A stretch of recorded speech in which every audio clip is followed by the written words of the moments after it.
अस्सलाम वालेकुम स्टूडेंट्स। आज हम सेंटेंसेस और इसका स्ट्रक्चर जो है उसका पार्ट 2 कर रहे हैं और आज हम इसको कंप्लीट करेंगे सेंटेंसेस का जो हमारा टॉपिक है।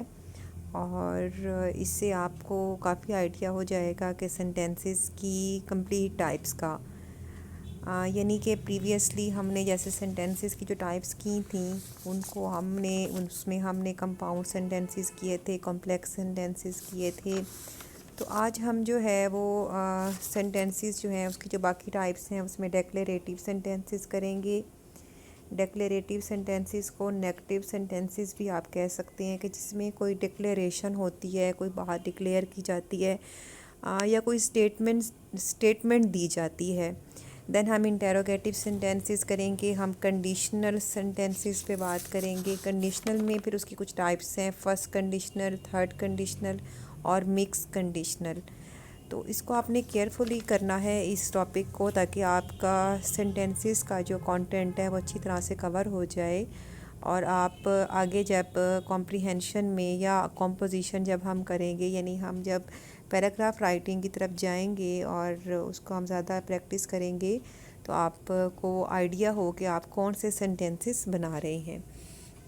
सबसे पहले हम डेक्लेरेटिव सेंटेंस पे आ जाते हैं। डेक्लेरेटिव सेंटेंस के ऊपर आप देख रहे हैं कि मैंने नेगेटिव भी लिख दिया है और सिंपल स्टेटमेंट भी लिख दिया है कि एक ऐसी बात जो कि वाकई है, या आप जब एक बात के बारे में किसी को आप निगेट करके कहना चाहते हो कि मैं ये कह रहा हूँ ये ठीक है, मेरी ये कही हुई ये बात बिल्कुल सही है, तो उसको हम डेक्लेरेटिव सेंटेंसेस कह सकते हैं। मैं इसको रीड भी कर देती हूँ कि अ declarative sentence makes a statement और argument about what is, was और विल बी द केस, कि बात क्या है, क्या थी या क्या हो सकती है। यानी कि आप जब डिक्लेयर करना चाहते हो, आप जब किसी की बात को निगेट करके अपनी बात को मनवाना चाहते हो तो उसको हम डेक्लेरेटिव सेंटेंस कहते हैं।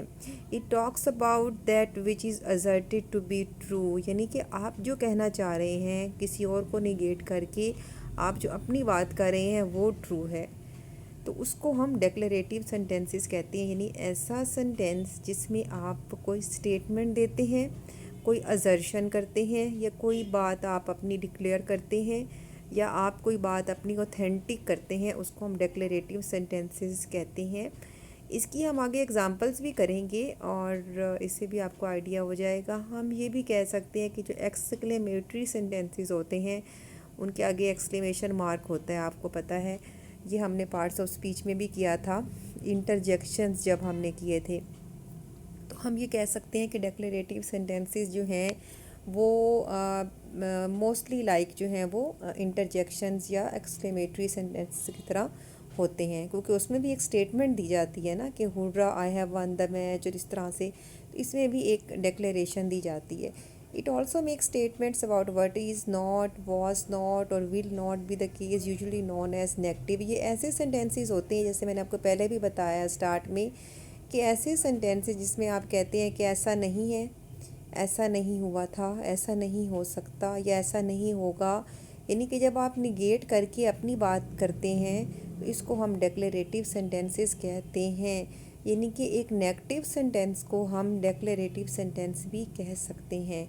तो आई होप कि आपको समझ आ गई होगी। मैं आगे भी करवा देती हूँ कि declarative sentences are usually end in a period, जिसको एक ये वैसे एक पीरियड के साथ एंड होते हैं और इसके साथ एक फुल स्टॉप लगाया जाता है। या फिर अनबिक्विटस का मतलब होता है एक ऐसी चीज़ जो कि प्रेजेंट है, फाउंड एवरीवेयर, मतलब एक ऐसी चीज़ जो कि अंडरस्टूड है, हर जगह प्रेजेंट है, एक मानी हुई बात, एक चीज़ जो कि हर कोई मानता है और है। तो डेक्लेरेटिव सेंटेंसेस में फुल स्टॉप इसलिए लगा दिया जाता है और इसलिए बात के आगे ये एक्सक्लेमेटरी सेंटेंस लगा दिया जाता है कि ये बताने के लिए कि ये बात वाकई ही ठीक है। तो ये सेंटेंसेस जो होते हैं, if they are expressing a strong emotion or are forceful in nature, they can also end in exclamation point. अगर वैसे तो इसको फुल स्टॉप से एंड किया जाता है, लेकिन मैंने पहले भी आपको बताया है कि इसको समटाइम्स एक्सक्लेमेटरी मार्क से भी एंड कर दिया जाता है, ताकि जब जो बात की जा रही है अगर उसमें बहुत ज़्यादा जो है वो ज़ोर दे के बात की जा रही है या उस पर बहुत ज़्यादा फोर्सफुली उसको रेकमेंड किया जा रहा है या डिक्लेयर किया जा रहा है तो उसको ऐसे सेंटेंसेस एक्सक्लेमेशन मार्क से भी एंड हो जाते हैं।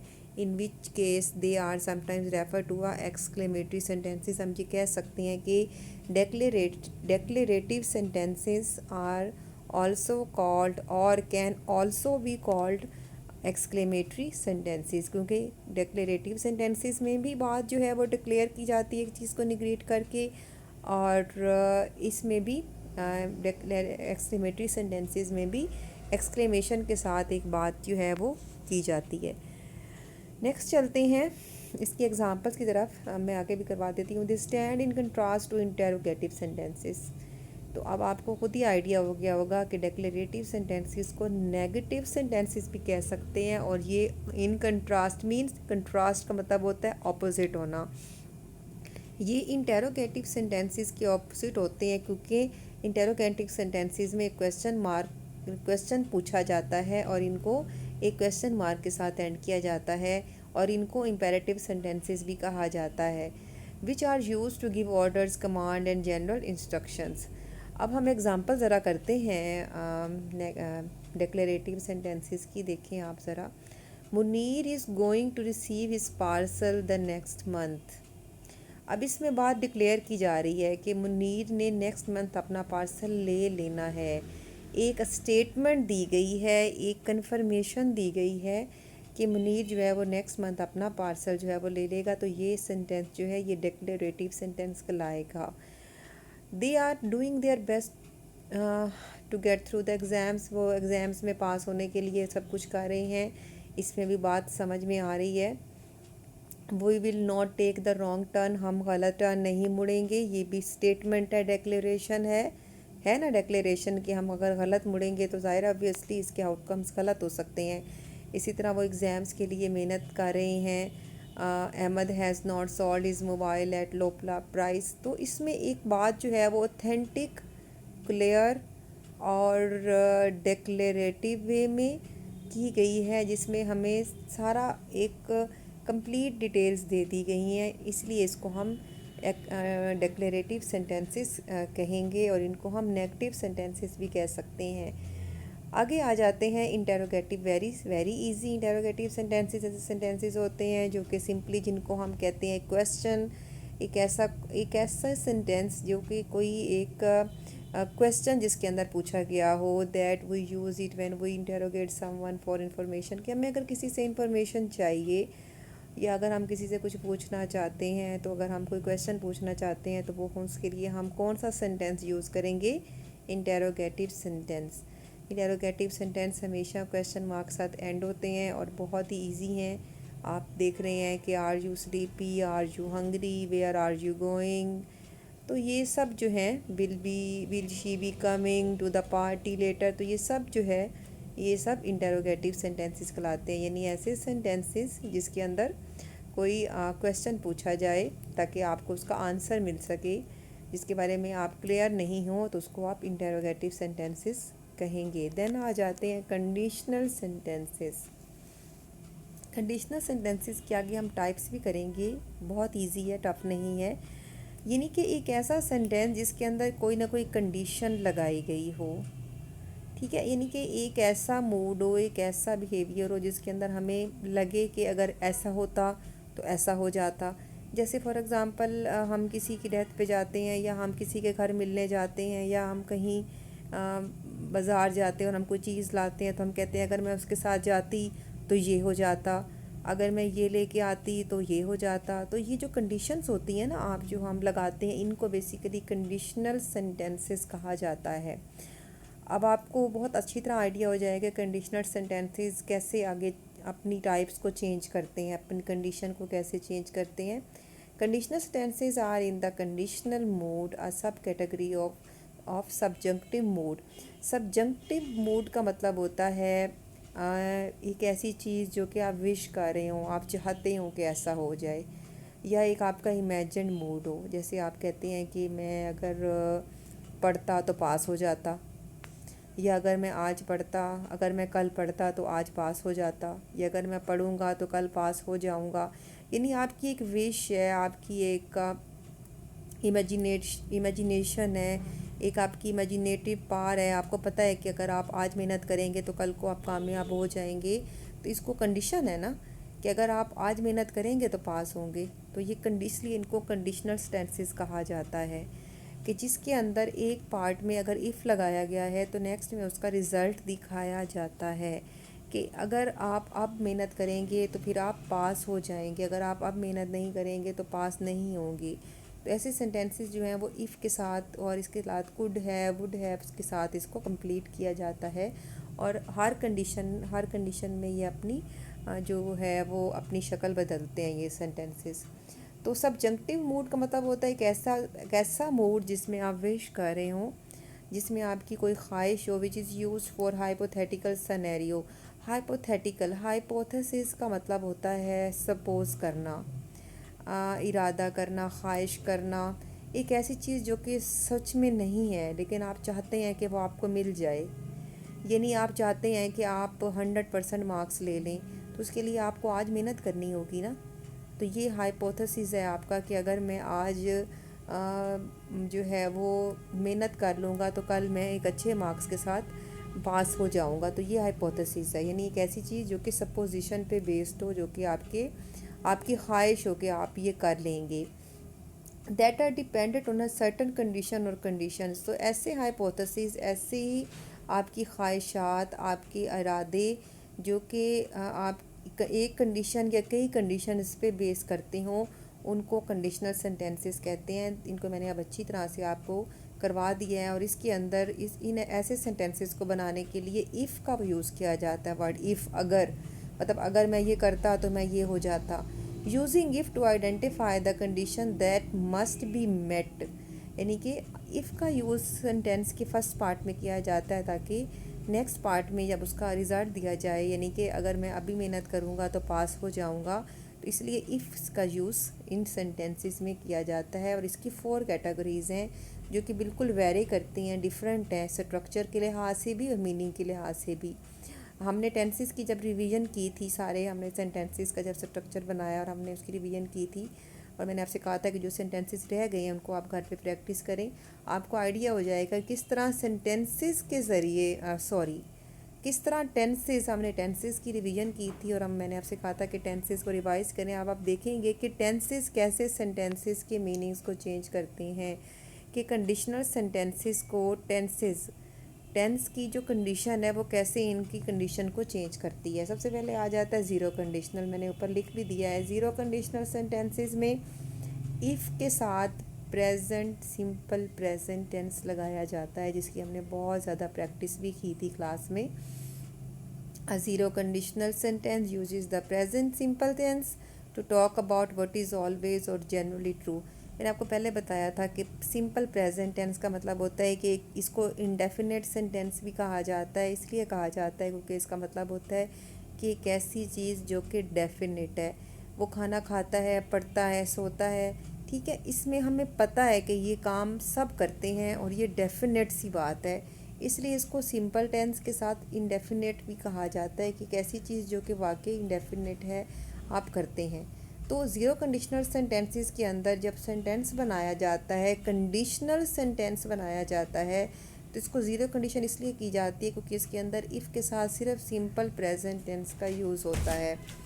It is classified as a conditional because it creates a hypothetical situation to describe what would be true each time something happens।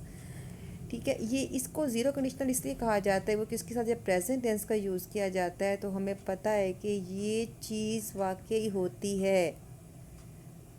आपको एग्ज़ाम्पल से समझ आ जाएगा। मैं आपको इसका रूल ज़रा दोबारा से करा दूँ कि इफ़ के साथ सब्जेक्ट तो आपको पता है कि सब्जेक्ट है, नाउन है, प्रोनाउन है।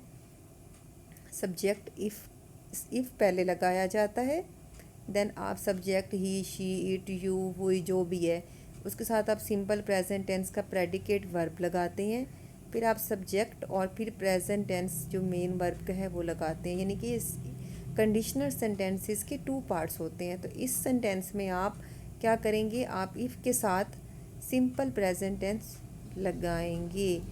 सब पहले यानी कि सेंटेंस के फर्स्ट पार्ट में भी आप सिंपल प्रेजेंट लगाएंगे, सेंटेंस के सेकंड पार्ट में भी सिंपल प्रेजेंट टेंस लगाएंगे। लेकिन इफ़ का यूज़ होने से सेंटेंस जो है वो टू पार्ट्स में डिवाइड हो जाएगा और फर्स्ट पार्ट जो है वो इफ़ के साथ स्टार्ट होगा और सेकंड पार्ट उसका रिज़ल्ट होगा। यानी कि फर्स्ट पार्ट जो है वो कंडीशन को शो करेगा और सेकंड पार्ट जो है वो उसका रिज़ल्ट होगा। देखें, if you throw a ball in the air, कि अगर आप बॉल को एयर में फेंकेंगे, कंडीशन है ना, इट कम्स बैक डाउन, तो इसका रिज़ल्ट क्या है, वो नीचे आ गिरता है।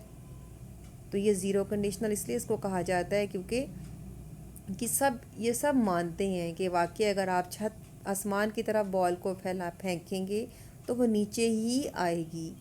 तो ये देखें, इसमें हमने थ्रो लगाया, थ्रो आप देख रहे हैं यू के साथ थ्रो, हमने एस और यस नहीं लगाया क्योंकि ये सिंपल प्रेजेंट टेंस है। Then it comes back, it जो था वो सिंगुलर है, कम्स ये बॉल जब नीचे आती है तो हमने साथ एस और यस लगाया। दोनों में सेंटेंसेस में आप देख रहे हैं एक सेंटेंस के दोनों पार्ट्स में कंडीशनल और उसका जो रिज़ल्ट का पार्ट है दोनों में हमने सिंपल प्रेजेंट का यूज़ किया।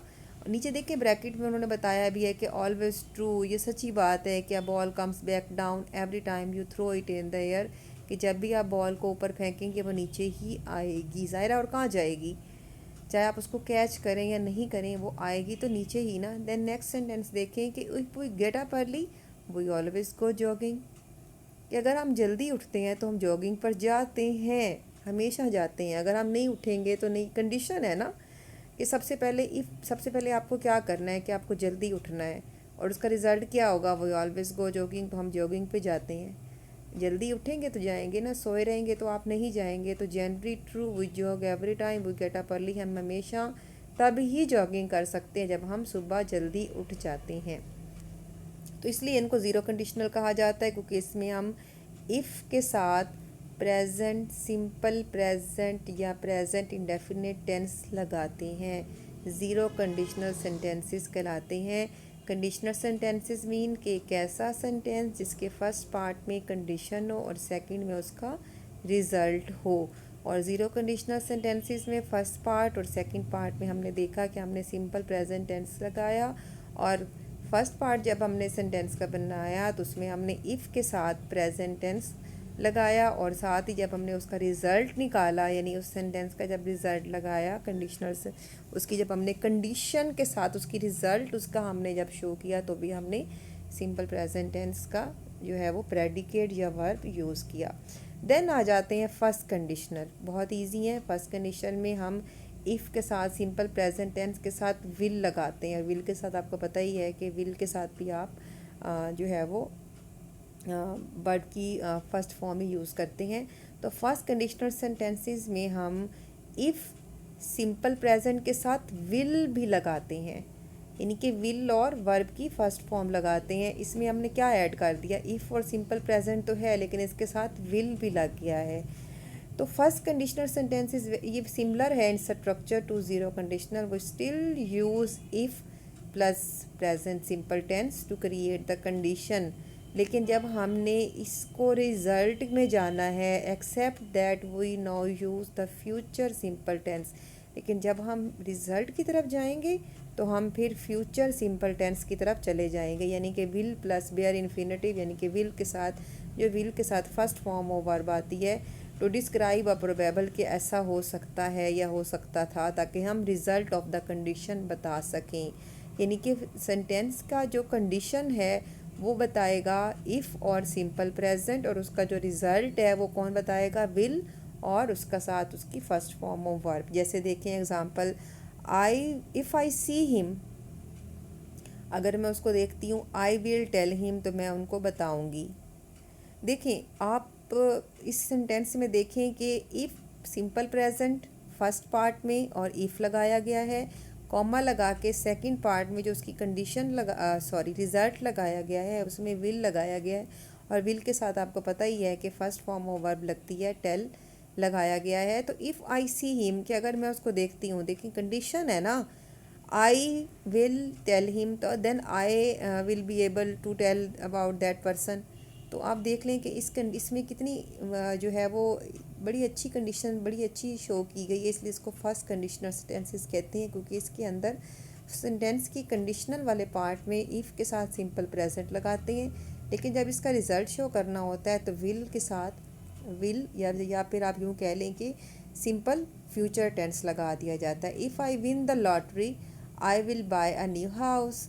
अब कंडीशन है ना कि अगर लॉटरी जीतती हूँ तो ही मैं क्या करूँगी, एक नया हाउस बाय करूँगी। तो I will buy a new house, if I win. जैसे अगर हम एक दो सेंटेंसेस अगर हम खुद से भी बना लें कि if I study hard I will get full marks in the exams. तो ये चीज़ें आपको खुद से आइडिया हो रहा है कि इसमें हमने फर्स्ट पार्ट में कंडीशनल पार्ट में हमने सिंपल प्रेजेंट टेंस और इफ़ लगाया, और साथ ही हमने जब रिज़ल्ट का पार्ट लगाया तो उसमें सिंपल फ्यूचर टेंस लगाया। Very easy. देन आ जाता है अब ज़ीरो कंडीशनल, फर्स्ट कंडीशनल के बाद थर्ड कंडीशनल सेंटेंसेस आ जाते हैं। थर्ड कंडीशनल सेंटेंसेस इसके अंदर पास्ट परफेक्ट टेंस के साथ वुड हैव का यूज़ किया जाता है। ये भी बहुत इजी है और ये कोई मुश्किल चीज़ नहीं है। Third conditional sentences are used to establish a hypothetical situation in the past. इस सेंटेंस में पास्ट में होने वाली कोई चीज़ के बारे में एक मफरूज़ा बनाया जाता है, फ़र्ज़ किया जाता है, और उसकी वजह से होने वाला जो रिज़ल्ट था followed by a hypothetical outcome that did not really happen, जो कि अभी नहीं हुआ, ठीक है, उसके बारे में एक अंदाज़ा लगा लिया जाता है कि अगर ऐसा हुआ होता पास्ट में तो ऐसा हो जाता, यानी कि एक हाइपोथेसिस, एक फ़र्ज़ कर दिया जाता है। यानी कि पास्ट परफेक्ट के साथ वुड हैव इसलिए लगाया जाता है ताकि पास्ट में होने वाले और फिर पास्ट में, यानी ये कंडीशनल जो पास्ट में चीज़ हुई थी, तो अगर यह हुई होती उसके साथ जो फ्यूचर में अभी नहीं हुई उसके साथ उसको अरेंज कर दिया जाता है। टू फॉर्म इसको हम थर्ड कंडीशनल इसलिए कहते हैं क्योंकि इसके साथ पास्ट परफेक्ट टेंस लगाया जाता है और वुड हैव लगाया जाता है। The outcome is the opposite of what actually happened, और इसका जो रिज़ल्ट होता है वो ऑपोजिट होता है। To form the first conditional वो use the past perfect tense, ये आप देख रहे हैं मैंने इसको अंडरलाइन किया हुआ है, for the if conditional clause and would have plus the past participle of the verb from the hypothetical outcome.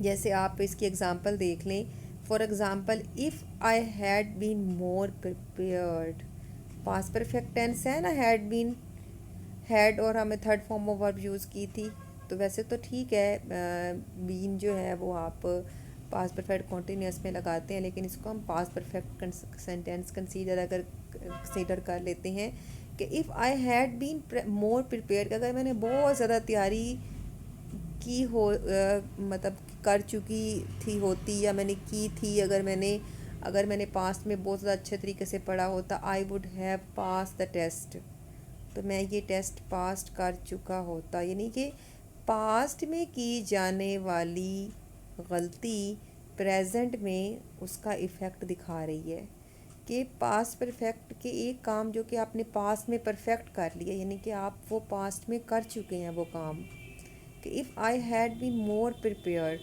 कि अगर मैं कर चुका, अगर आपने काम पास्ट में किया होता, अगर आपने पास्ट में नहीं किया तो उसकी वजह से क्या हुआ कि आई वुड हैव, आपका टेस्ट पास नहीं हुआ। यानी कि जो थर्ड कंडीशनल सेंटेंसेस हैं इसमें जो रिज़ल्ट है वो नेगेटिव होता है, यानी कि रियलिटी में जो स्पीकर है उसने पास्ट में जो है ना वो काम उसने नहीं किया था, जिसकी वजह से आज उसका टेस्ट पास नहीं हुआ। इसी तरह जैसे आपने अगर आज नहीं पढ़ा तो आप ये कहेंगे कि आओ कल मैंने पढ़ा होता तो आज मैं पास हो जाता, तो ये भी आपके थर्ड कंडीशनल सेंटेंसेस में आएगा। देखिए आगे लिखा भी हुआ है, मैंने स्टार बना दिया है कि in reality the speaker was not prepared and so they did not pass the test. By creating a condition in the past using the past perfect tense, they can articulate how they might have achieved a different outcome if they were more prepared.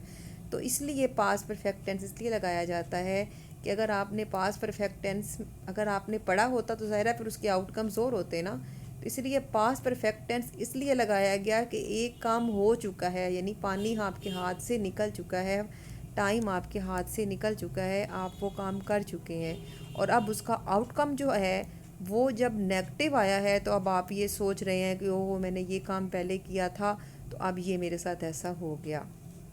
Then mixed conditional. Mix conditional जो sentence होता है इसको ऊपर मैंने लिख भी दिया है, आप देख लें। पहले मैं आपको समझा दूँ कि इसका फर्स्ट पार्ट जो सेंटेंस का होता है उसमें past perfect tense plus if, past perfect tense plus if लगाया जाता है। और सेकंड पार्ट के अंदर वुड कुड, यानी कि जो रिज़ल्ट पार्ट होता है उसके अंदर वुड और कुड जो है वो लगाया जाता है।